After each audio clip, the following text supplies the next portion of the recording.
Welcome to That Entrepreneur Life, a podcast about entrepreneurship that takes you from idea to launch and beyond. Each week, your hosts, Andrew Lees and Clint McPherson, discuss different business topics aimed at adding value to any entrepreneur's journey.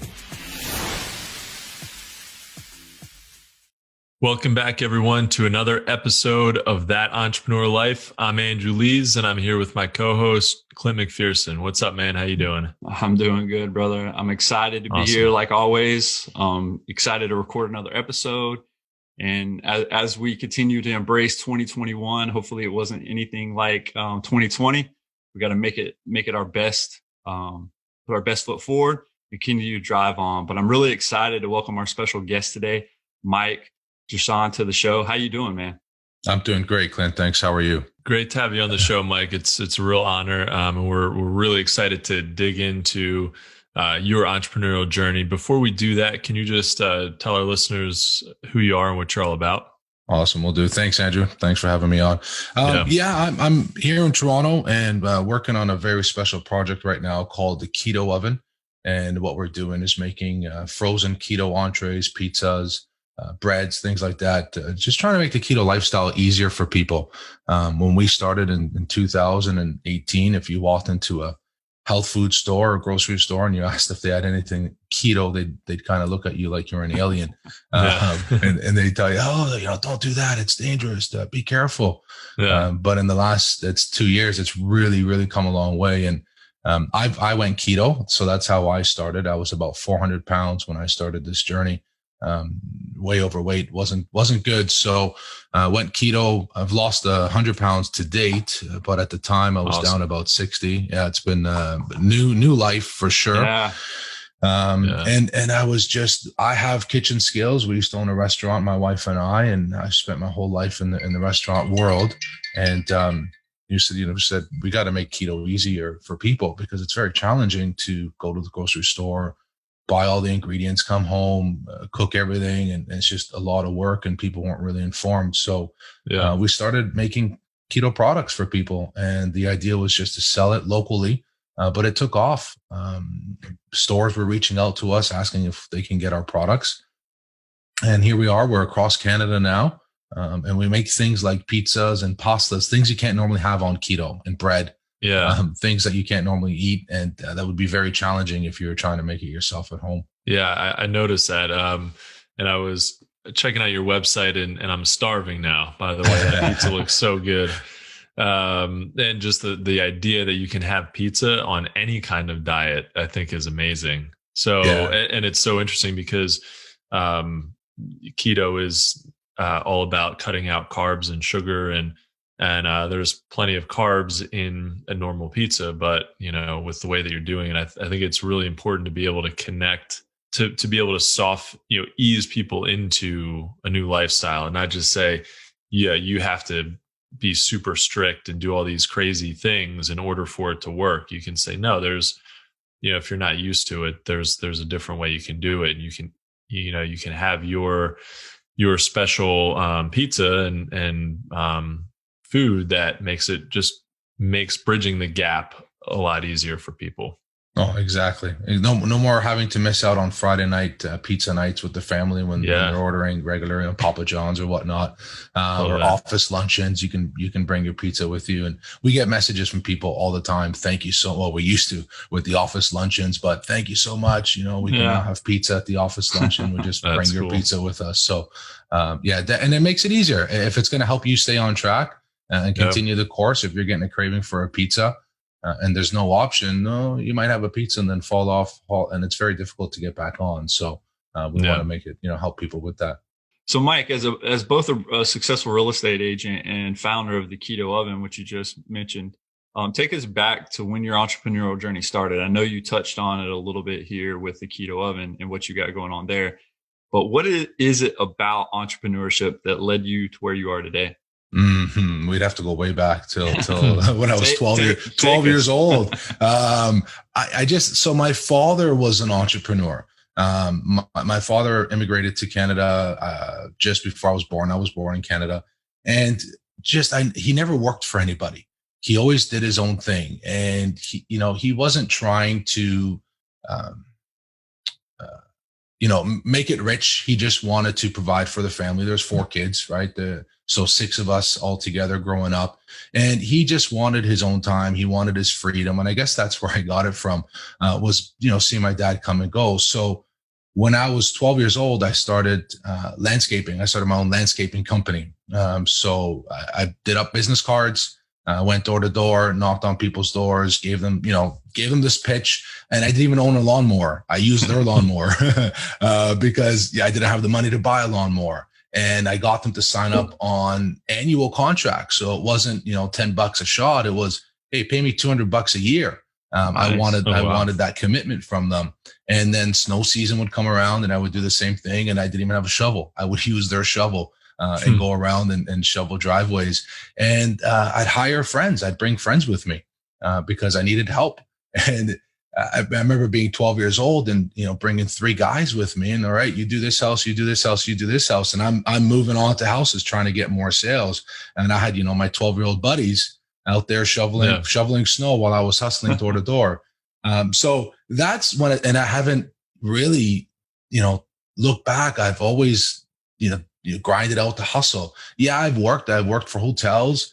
It was a great career working in the hotel world. I've worked for Starbucks. So I've worked the corporate world, but when you're a free thinker, it's very difficult to conform to the mold and to the mindset. I remember one of the managers that took over, I won't say from where, but she was a regional manager, and said, I would have never hired you. I don't know why you were hired, because you're a free thinker and we don't pay you to think in this company. We pay you to do. And that's why you're struggling, right? Yeah. So then I realized, all right, you are correct. I got to go back to being the entrepreneur. And I've had many businesses, landscaping. We used to own a restaurant, like I said. The real estate was probably the most successful career I had. You get older, you get smarter, you get wiser, you get more responsibilities. I got married, had a child. So it was time to a little bit settle down. I've spent 8 years in the real estate world. And now the Keto Oven, because I just couldn't sit doing real estate. So I had to do something else. Nice. Yeah. And it's a perfect kind of, that the Keto Oven is a perfect segue from your experience with keto, I think. And I'll be honest, until I listened to one of your podcasts, I didn't know very much about the keto diet. But the more I learned, the more, at least some of the principles, because I really don't know all of them, but at least principles I learned about, they make sense. It's just common sense stuff. Like I heard you talk about most people, when they sit down and they eat bacon and eggs, the bacon part's not that bad, but they're eating bacon and eggs and hash browns and biscuits and gravy and like all this stuff. Yeah.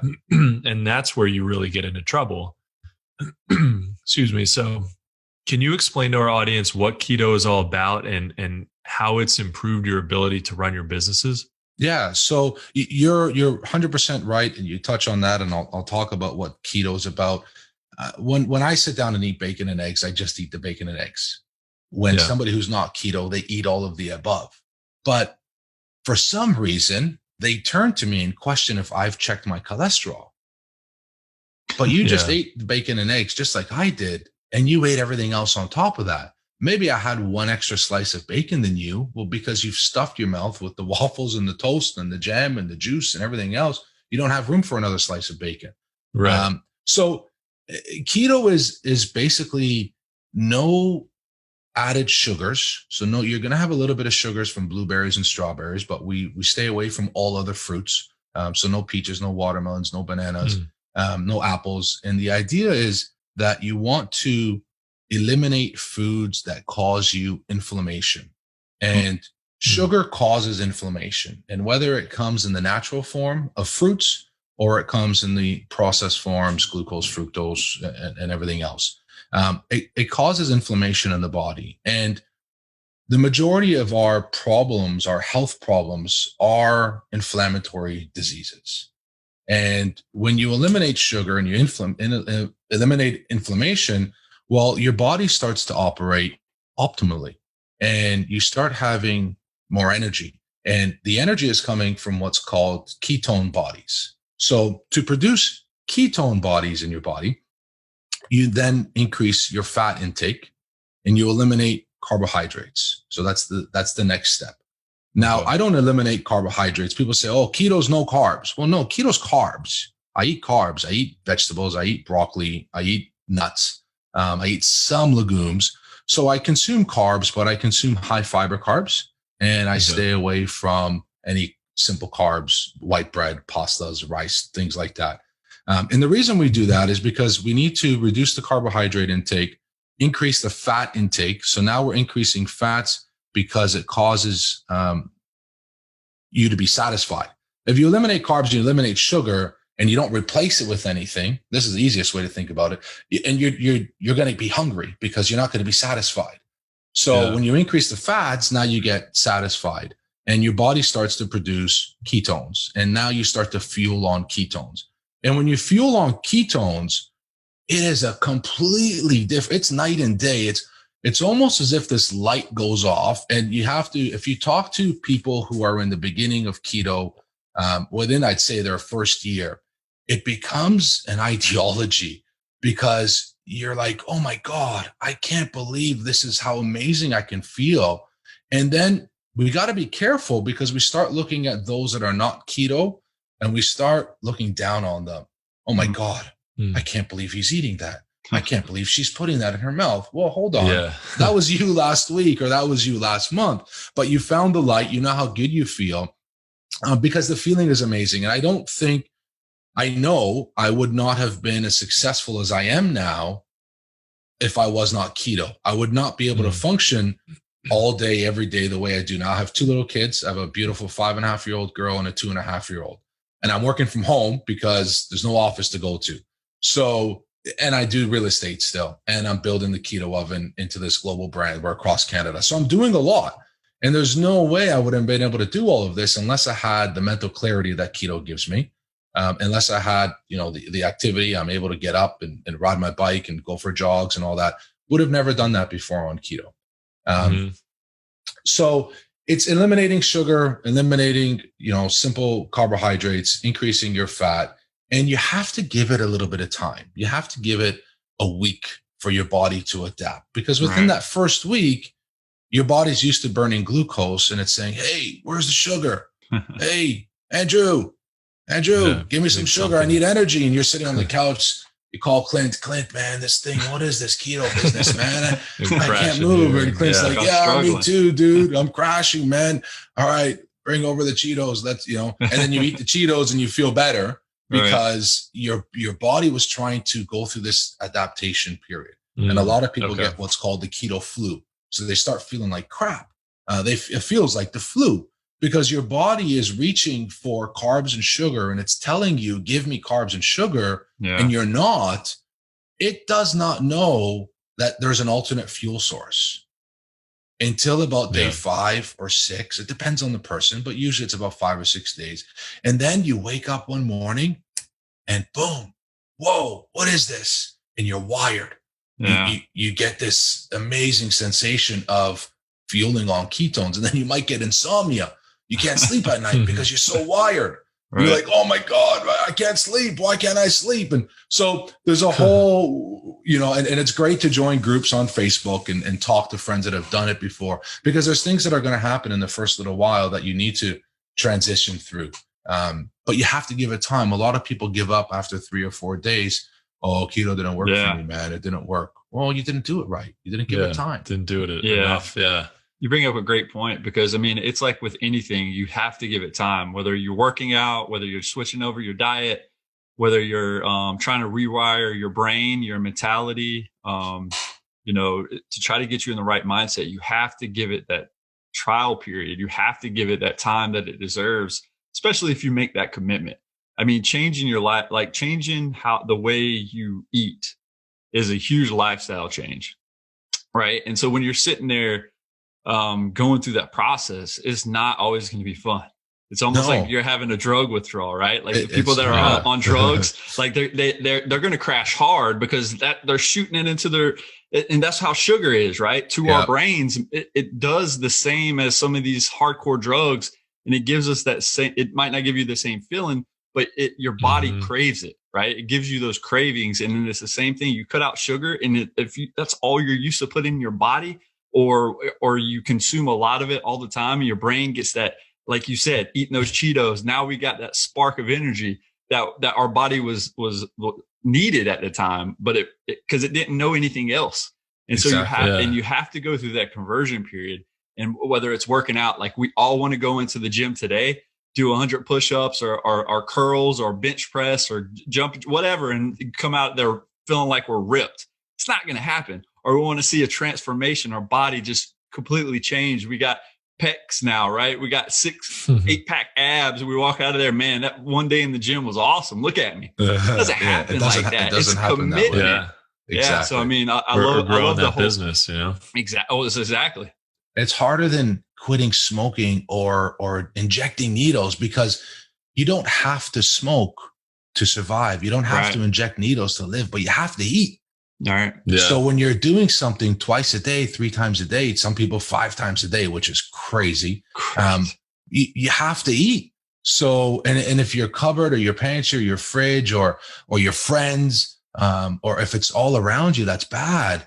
Well, you start off with willpower, but then you get into this identity, and that's something else we can get into, about, you got to do that identity shift, but you have to eat. So it's harder than quitting smoking. I used to smoke. And I quit many years ago, but that was, now that I think about it, easy in comparison to, changing what you eat. Yeah, that really puts it in perspective. And I mean, I think one of the hardest things about food and about changing your diet is there's so much junk all around us. I mean, even if you're able to keep it out of your pantry for a while, it's going to find its way back in, because you're going to go to the grocery store and, see a bunch of stuff that you don't really need, but you kind of want, right. And then you get all this snack food, and next thing you're eating a bunch of snack food before your meal, and you're just filling up on junk. And then maybe you don't eat all of your meal, but you're just not, you could eat a bunch of junk food and then eat a salad and think, I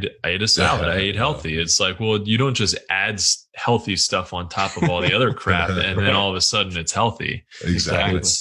So it's that it really is tough, and it really is kind of a discipline, I think. I mean, there's been so many times where just me and my wife will sit there and be like, I was in the military. I was in great shape, best shape of my life, right? You get up, you're waking up, you're getting paid to work out in the morning, and it's very motivation. You got a lot of motivation. Like, hey, they're going to kick me out, or if I get overweight, right, I'm going to be held responsible. So I was in that thing to where it's like I was doing what I needed to do. Even if I was eating bad, I was in shape. I might not have felt like I could have felt, but I was still in shape, and I was doing the things to knock off that and keep off those extra pounds.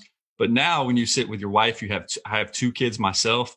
And then you sit there and you're like, what's your New Year's resolution? Or you're coming around and you're like, man, I'm so tired. I feel lethargic. I don't have the energy to do this. And she's the same way. Like, all we want to do is lay down at the end of the day. Like, we crash, and it's so hard to get up in the morning. And then we say, okay, we're going to eat better tomorrow. We do that for a day or 2.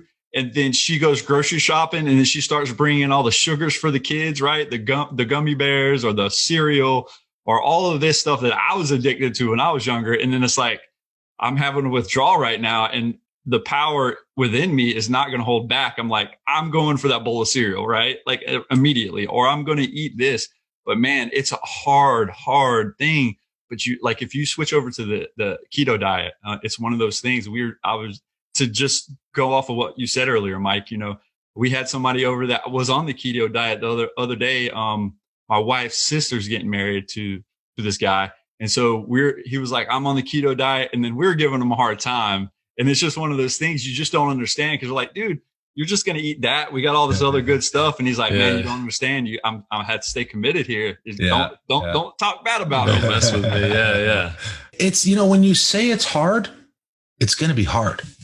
That's the thing that I learned, and its mindset is really the most important piece in an entrepreneur world, right? It's the entrepreneur mindset.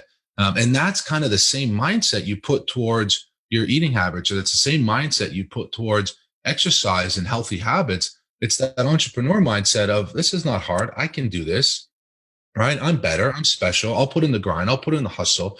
We know that it takes work, and most people aren't willing to put the time in to get the results. And like you were talking about earlier, Clint, exercise, and I want to go to the gym, and I'm going to do some bench presses, and I'm going to have pecs when I walk out of here. Well, that guy that you see with pecs when he walks out of the gym, well, if you looked at his schedule, he's been working out on his pecs 2-3 hours a day for the last 20, 30 years. Right. Exactly. The food that he's fueling his body with. And it's the same thing with an entrepreneur. You take any business, that's successful, and that's a global brand, and it's got thousands of employees, and you look at the CEO and he's on his yacht. Well, he's only on his yacht for maybe 10 minutes that you see him for the photo op on Instagram or whatever. The rest of the time he's out, he's working, he's putting in the grind, or he has put in his grind. It's the same thing with food. It's the same thing. It's the mindset that you have to, it's going to be hard. It's not going to be easy. But if you say it's hard, then guess what? It's going to be hard. Yeah, exactly. Right. Yeah. So it's the mindset, and kudos to your the guy who was going to get married and came over and said, "Hey, I'm keto." That's it. I used to be Big Mike. That was my identity before, Big Mike. Right. So Big Mike couldn't eat a salad. Are you kidding me? Right. Right. Yeah. What kind of Big Mike would I be? I got to live up to my name. Give me the cake. Yeah, I'll do it. I'll eat it. And then you're done the meal, and you sit back and you can't breathe, and it's like, oh my God. Right. But now well, no, my identity's Keto Mike. And if somebody sees me cheat, they're like, where, it's a complete flip. Whereas before it was like, so it's a mindset. It's a shift. It's a personality shift, an identity shift that you have to do. So like, Mike, you just mentioned you're still in real estate, right? So and within the last couple of years, obviously you've started your current business, the Keto Oven.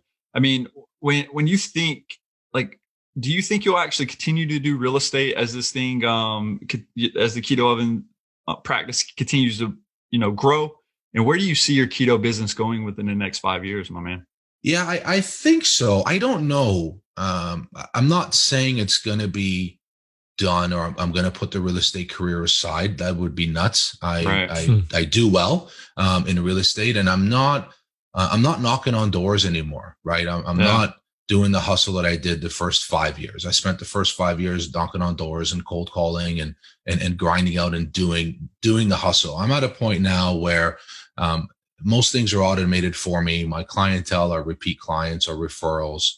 And I enjoy it. I love working with people with real estate. I love doing these transactions. We're talking $1 million in and $1 million out in Toronto. So we're talking about a $2 million transaction. And if I can get my last deal, I just got my client $120,000 more than they were expecting on the sale of their house. That fires me up, man. For sure. I just got another $120K. So I get fired up when I do real estate because I just love it. So I'll never stop doing, and then I get paid well on that deal. So why would I ever stop paying my dues, which are only a few $1,000s a year? And stop that opportunity for transacting. Yeah. And being the CEO of the Keto Oven, I've put in, I haven't stopped putting in the grind, and it's still a grind, but I'm now putting in the right pieces in play. I'm putting in brokers to help me expand my business in the US and across Canada. And Europe and the Middle East is coming, and I'm putting in brokers. I have, the right pieces coming in. And in 5 years from now, I want it to be a household name. I wanted everybody across the US, across Europe, across Canada, to know that you can count on the Keto Oven for being really keto. There's a lot of brands out there that might not live up to the claim. There's a lot of brands that are capitalizing on the keto market and just making whatever products. We want to be known as, we're truly keto. We truly care. We're always innovating. We're always making products. So in 5 years from now, a global brand, a household name, and that you can count on us for being keto.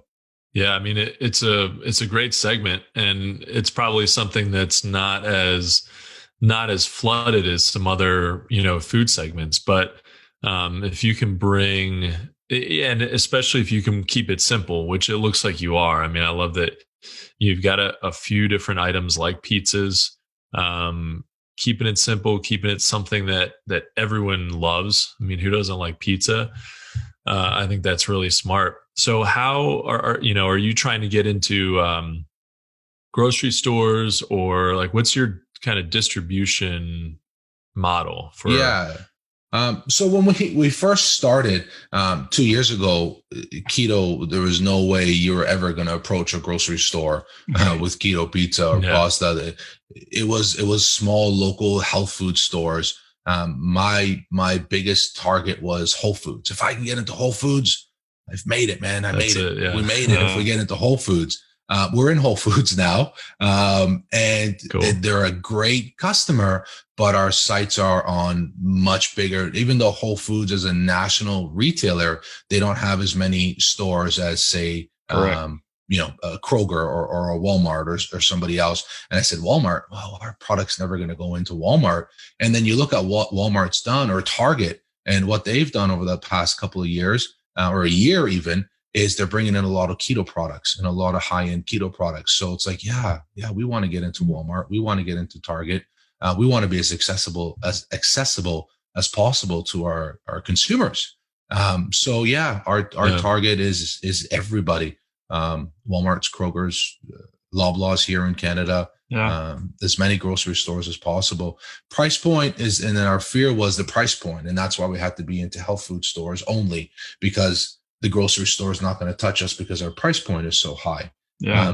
But it's a known, it's a given. Buyers of these grocery stores are understanding because they're seeing other keto products come on, and the consumer knows that it's very expensive to make keto products.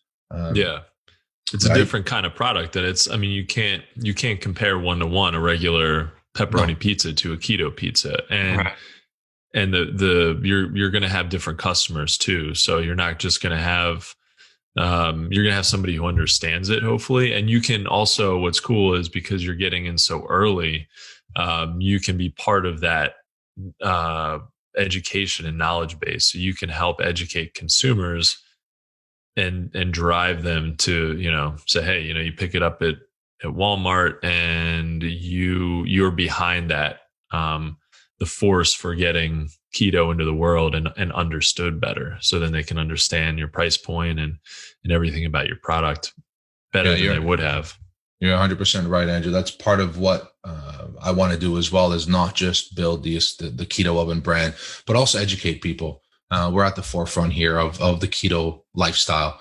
And we want to educate. I'm not a doctor, but I do a lot of research. I'm going to get some nutritional certificates and some coaching certificates so I can have some credentials, but I'm completely obsessed with the keto lifestyle, with the science behind it. I went to a conference a couple of years ago, Metabolic Health Summit, and it was all doctors and scientists. And here I am. And 90% of the things just flew over my head, but I was still able to absorb 10% of it, which is more than most people would ever in a lifetime. Just not being in that space, looking at charts and graphs and studies that they've done, and then chatting with these world-class doctors and scientists, because it was an open conference. There wasn't many people there, and then having contact with them now. We have email, we have phone, we communicate with each other all the time. So it's absolutely amazing, and just being on that forefront and educating people about keto. That's really what the passion is. It's just, getting to talk about keto with people and help people, because I know what it feels like to not be keto and to be 400 pounds, and to be keto. And it's not only if you're 400 pounds or you're overweight, but even keto for athletes is absolutely amazing. And more professional athletes would do keto. The reason they're really not is because the adaptation period for a professional athlete or for somebody of that high endurance is a little bit longer than the adaptation period for everybody else. So we go through keto, we get into keto in about 7 days, right? But our performance takes about 30 days. So your performance might go down slightly. So so if you're a professional basketball player or hockey player, well, you can't afford for your performance to go down for 30 days. Right. But if you can make it through that 30-day point and go back up. So if you look at Josh Perry, BMX rider, he's keto. You look at a lot of these guys who are maybe Olympic athletes and stuff that aren't necessarily competing as often as an NBA player or an NHL player would. They go keto because they have a longer time to get keto adapted, right? Yeah. Get ready for it. And then you have to stay keto, because if you go keto adapted and then you break keto, and it's going to take you another 30 days to get your performance back up. It's very tricky, right? So yeah, just being able to chat about that and talk about that and help people through that is what's amazing. And then, you hear talking to you guys. This is, this is the best part. Yeah, man. I think it's an off-season change for anybody that's not on the keto diet, right? Like, you have 30 days, go ahead and commit to it, and then start, as well as so you can train and get that energy that you need to because they're typically always at their peak performance as far as shape wise, but they might not feel as good as they can feel. And so exactly. I think that transition to the keto diet, like you said, can be a huge help to some of them. And man, we all want that energy, right? Like, I see my kids running around and they're just like a fountain of youth, and they have all these endless bounds of energy. And I'm like, man, I remember when I was in my 20s and younger, and then I hit my 30s, and all of that took a nosedive, and I need to find that. So the keto diet might be in my future. Yeah, wait till you hit your 40s. Right around I have a brother who's 10 years older than me, and I just always, what's wrong with you, man? He was like, yeah, you wait. And it wasn't until I really hit 40 that I started realizing, 10 years is a big difference. For sure. Right? Sure. It's a big difference. Oh yeah. And there's a big difference between feeling fine and feeling great. I think a lot of people, even if they feel fine, they're like, hey, I'm good. But really, if they ever felt great, they'd be like, oh man, I'm going to do whatever I need to do to keep that going, whatever it is. Point. So yeah, such a good point, Andrew. Yeah.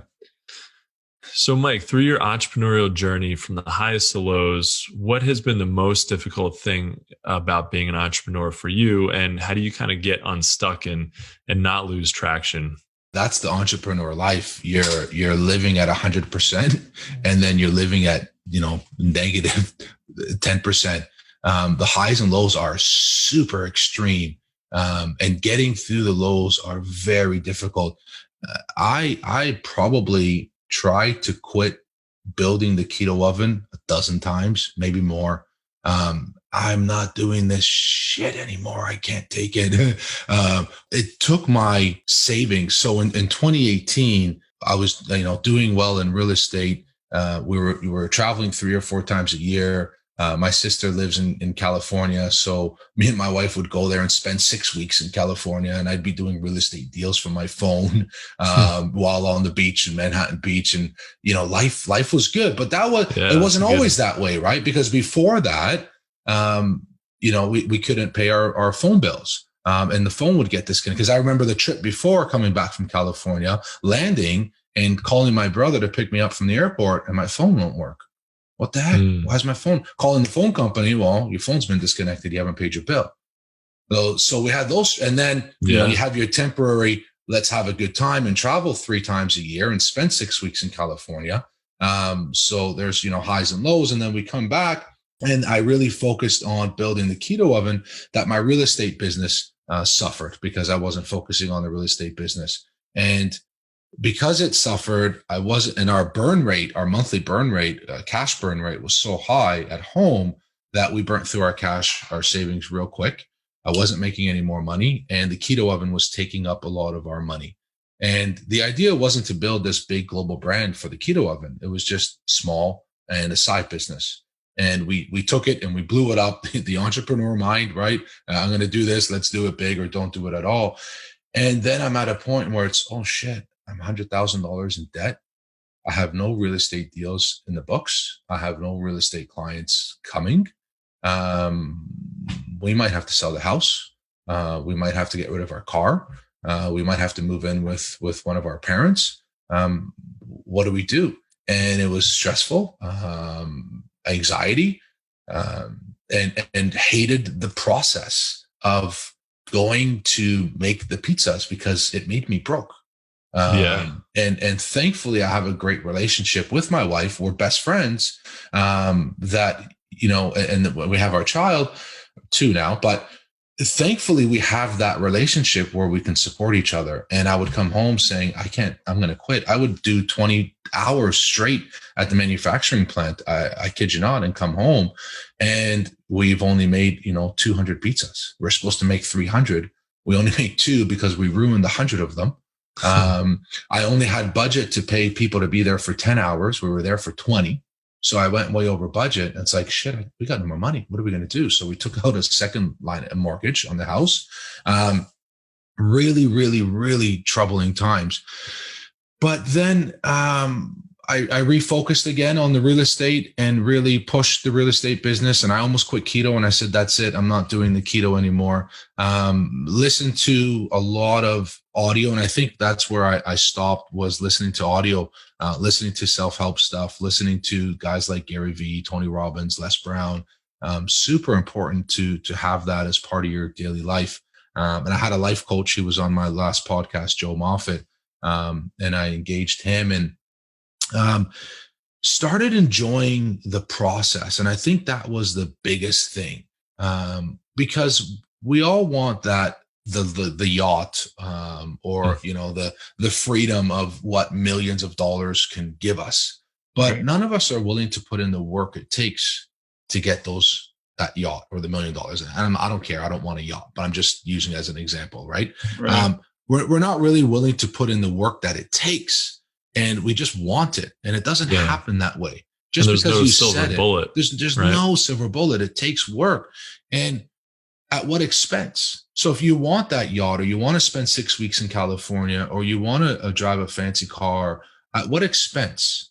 And unless you're going to enjoy the process, then it's not worth it. And I wasn't enjoying the process. And that was the biggest problem, is I hated what I was doing. And then it switched. I started enjoying the process. And when I started to enjoy the process, then things started to flip. Literally, clients started calling me. I need to buy a house. I need to sell a house. And it was boom, boom, boom, one after the other. Keto started, big grocers started calling us. We want your product. We want your product. Manufacturer came to us and said, we want, let's work together. We'll start manufacturing it in our federal facility. And it just, when the mindset flipped, started enjoying the process, we really started to really start to grow. And now we're on a high, but I know it's only temporary as well. I know there's going to be lows coming, right? Who is it that talks about it? Mark Manson, in his book, talks about highs and lows and how they're only temporary. So if you're in this, you're suffering from COVID right now, or you've lost your job, or something has gone wrong in your life, it's only temporary. It's the good is coming. And if you're on a high right now and you're doing amazing, well, that's only temporary too, because there's going to be a low that's coming. So really appreciate it, embrace yourself, but appreciate this while you're here. Right.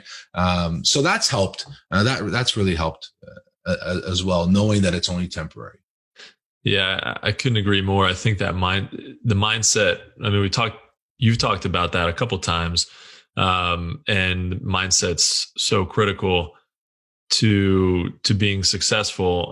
And enjoying the process specifically, though, that's a mindset that, it's really, like I've been focused on, building some more content for my business, getting some more helpful information out there. I have all these things that I want to share, but there's this, there's kind of something, in the way. There's me having to get down to recording videos and writing articles and doing all this stuff. That's kind of a big barrier. And for a while I was really, it was kind of overwhelming, and I felt like I just wasn't into it. I wasn't sure what kind of results I could get, and I wasn't into the process. And then I'm trying though. And the other day I wrote a couple of scripts for videos that I'm working on, and I just got into it. I got into the process of writing. I was kind of excited about what I was writing about. I was excited about the big picture, and understanding that, I'm not going to come out of the gate, firing with a video that has, 1 million views or maybe even 1,000 views, but it's going to be a start, and it's going to be it's just going to be exciting to see how things take off. So yeah, I couldn't agree more. I think that process is once you start to enjoy it, then it's not like things magically start happening, but I think you have more capacity to do the things like what you might have just put off before because you weren't excited about. All of a sudden you're doing it, you're getting it done, and you're getting it done better than you would have if you were like just going through the motions. So I think there's that real connection with it. It's not just like, you get excited about something and all of a sudden, the heavens open up and you're everything is all good. But so yeah, I really love that. And what do you think, in hindsight now, looking back, is there something that you would have done differently to kind of help avoid that dark time? Or do you think you kind of had to go through that? Yeah, I think we have to go through it because it's not just one dark time. There's many dark times that we go through as entrepreneurs, right? We're a high I on the disc profile, and we get distracted when a squirrel runs by us, right? That's just what happens. We're always looking for the next big thing or the next opportunity, or and when you do that, and when you have that mind, and you're willing to take that risk, and you're willing to jump on something that nobody else is willing to do, or the risk, you're going to have failures, and you're going to go through those dark times. So what I would do differently, I think, and what I'm doing differently now is staying committed. There's a lot of businesses that I've started and stopped in my career, a lot of businesses. And I think because it didn't come easier, or I wasn't enjoying the process and I quit, success is just on the other side. And we have to change what our view of success is, or what our definition of success is as well. Even when I started the Keto Oven, and the reason I wasn't enjoying the process is because I wanted to build a keto oven to sell it for $400 million. That's why. And when you're in it and you're doing it, well, man, $400 million is a long way from now, but I'm not going to enjoy it and I'm not going to be happy. That's in the mind, right? And until I sell the keto oven for $400 million. Well, hold on a second. To build it, to get to $400 million, there's a lot of freaking work that goes into it. You're not just going to build a company to get to $400 million. If I can get this company to be worth $4 million, well, that's a huge success as well. So what's your problem? And the problem is because I look at other exits, and what we do as entrepreneurs is we look at other successful people, and our definition of success, that bar has been raised way too high with guys like Jeff Bezos or Bill Gates or Mark Zuckerberg. And we all want to be the next, Bezos. We all want to be the next Elon Musk. Well, guess what? Most of us are not going to be. You're not going to be the next Elon Musk. And if your measure of success is I'm not successful until I've become Elon Musk, or I've sold that $400 million business, well, you're going to have a really hard life. You're going to be depressed. You're going to be negative. You're going to be sad, because the chances are you're not going to get there. But if you can build a $4 million company, or if you can make, $150,000 a year, well, that's amazing. That's huge. And if you look around at a lot of these business owners that are doing $1 million a year in sales, that's huge. And there's not many companies that break $1 million a year in sales. That's massively successful. But, if that's not good enough for you, you're going to have a problem, because it needs to be good enough for you, right? So I think that needs to change, our perception of success, and this, I made it. Where did you make it to? What'd you make? Because it's not over. You build a company and you sell it. If I build a keto oven and I exit and I sell it, I'm not going to sit on a beach for the rest of my life. I'm going to find the next thing. I'm going to do something else. The next challenge, right? Because that's how we grow. And that's where happiness comes from. It's from growing. It's from having a problem, solving it, growing and growing. So yeah, what I would do different. Back to that. What I would do different is commit. I would stay committed, like I am now, to the keto oven, because it takes longer than you think to build something. It's harder than you think. It's not easy. There's no silver bullet, like you said earlier. So that's what I would do differently. Just commit. You have an idea, stick with it. And unless you're enjoying the process, and if you can't enjoy the process, find something else to do. Do something else. No, if you live in North America, if you live in most European countries, if you, I don't know where most of your listeners are coming from, but if you're not enjoying the process, we're in a day and age where we have an opportunity to do whatever we want. Right. Change. Yeah. Do something else.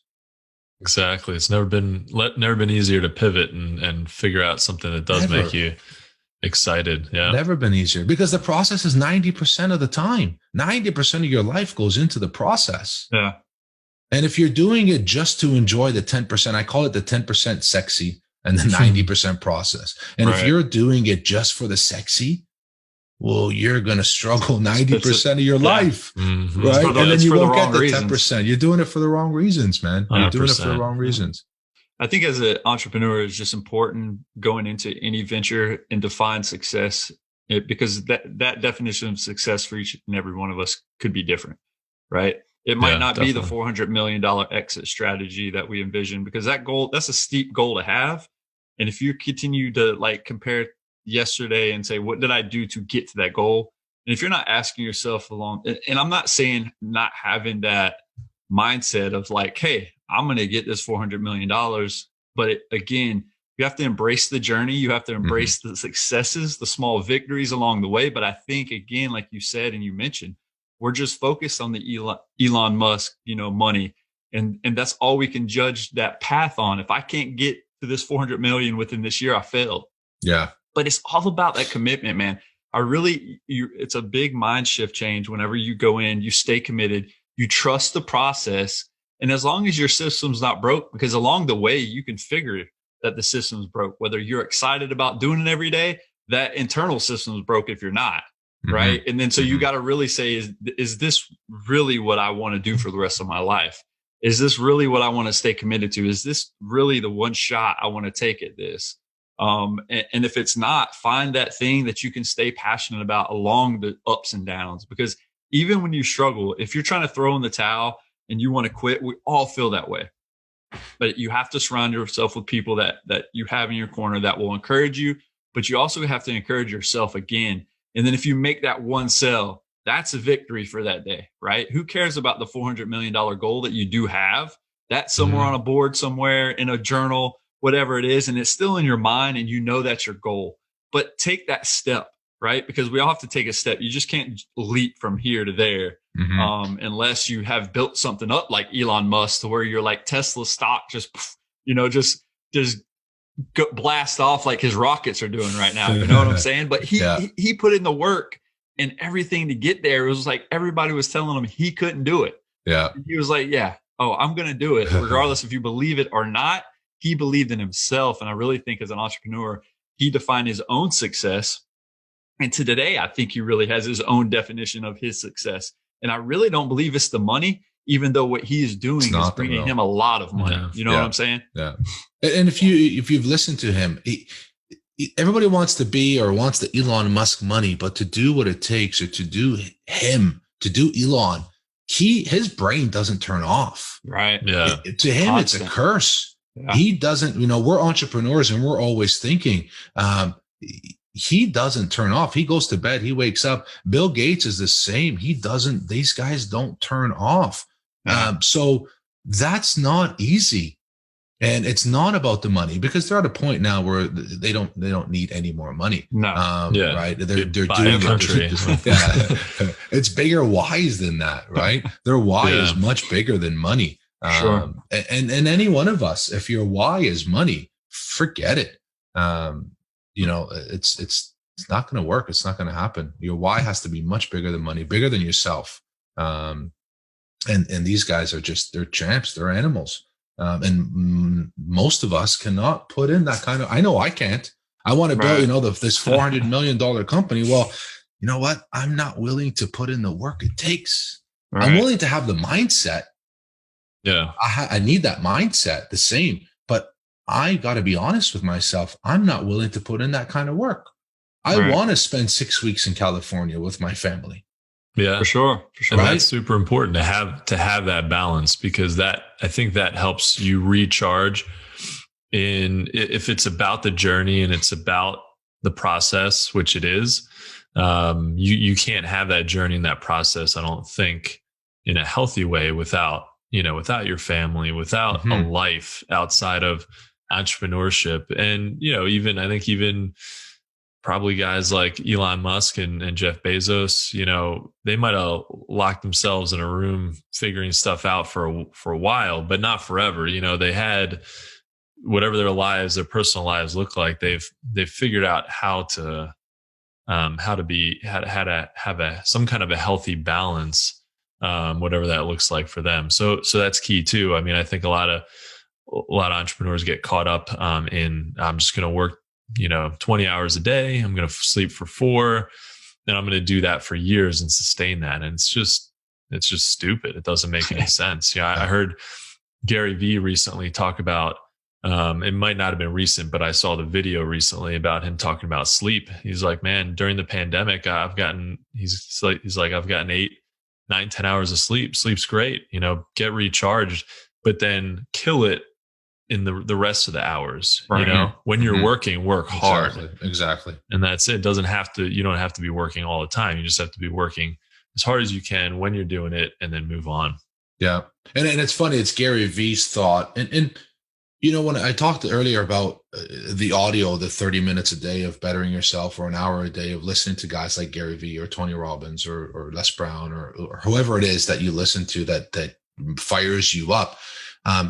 You could hear it a million times. And Gary Vee, I've heard a million times. And I heard him say many, many, many years ago, but it never resonated with me. You work your 9 to 5. And then you build your side hustle from 5 to 9, right? Right. And I've always, yeah, whatever, right? So in 2018 and 2019, when I was trying to build the keto oven, I forgot about real estate, and I wasn't focused on the real estate, and I crashed and I burned, and I was struggling. And at that, and I listened to Gary Vee again, and I thought, oh shit, yeah, hold on a second. Yeah. My real estate is my 9 to 5. The keto oven is my basement, my 5 to 9 is what Gary Vee talks about. So I went back to that, and I did my real estate from 9 to 5, right? And metaphors, right? My real estate were 9 to 5, and my keto oven was my side hustle 5 to 9. Right. And that's, that was the shift again. So he's 100% right, but you have to maybe listen to it a few times. So you have to listen to it today, and you hear me say it, you hear you guys say it 6 months from now, you hear Gary Vee say it 6 months from now. Oh yeah. Yeah. This is what they were talking about. Yeah. You hear it, you understand it, but you don't quite get it until you've heard it over and over and over again. And it's that repetition.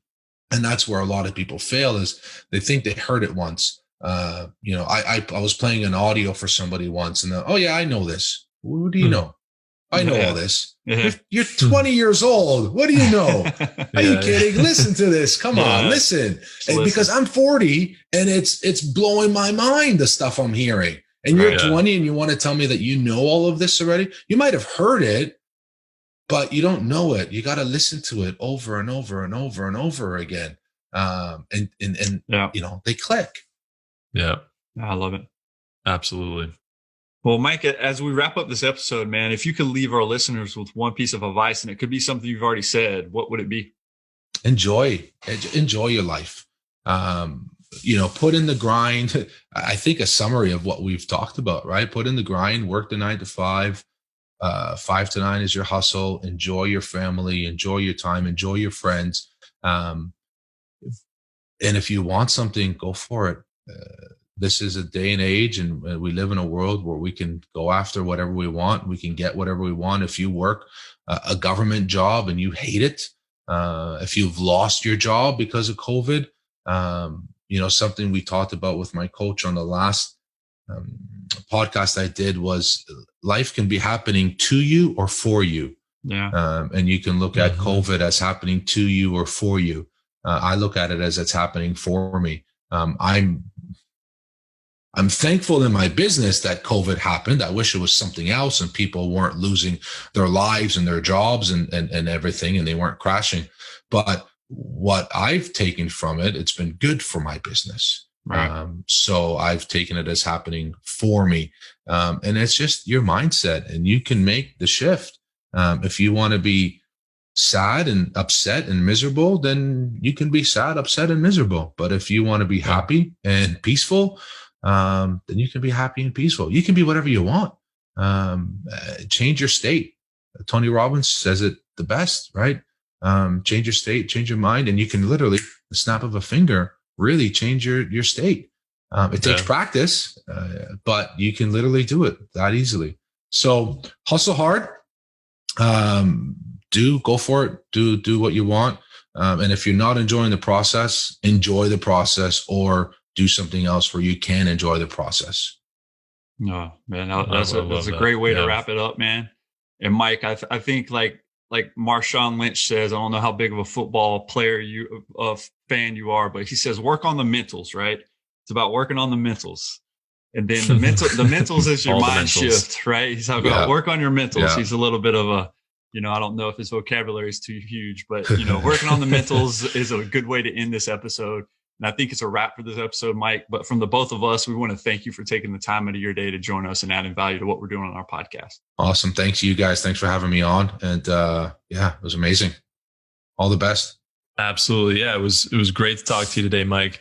Thank you all so much for listening to That Entrepreneur Life. To learn more about what Mike is working on, check out 𝗔𝗱𝗶𝗄𝗟𝗲𝗏. If you like what you heard today, please subscribe to our podcast, and don't forget to download our free ebook at thatentrepreneurlife.com. Also, if you're interested in having us do some mini masterclasses this year, please contact us through our website and let us know. Thanks for continuing to support what we do as entrepreneurs, and don't forget to join us next week for another episode of That Entrepreneur Life. Thanks for listening to That Entrepreneur Life podcast. Be sure to visit thatentrepreneurlife.com to join the conversation, access our show notes, and discover our fantastic bonus content. Don't forget to join us next week for another episode as we continue to add value. Until next time.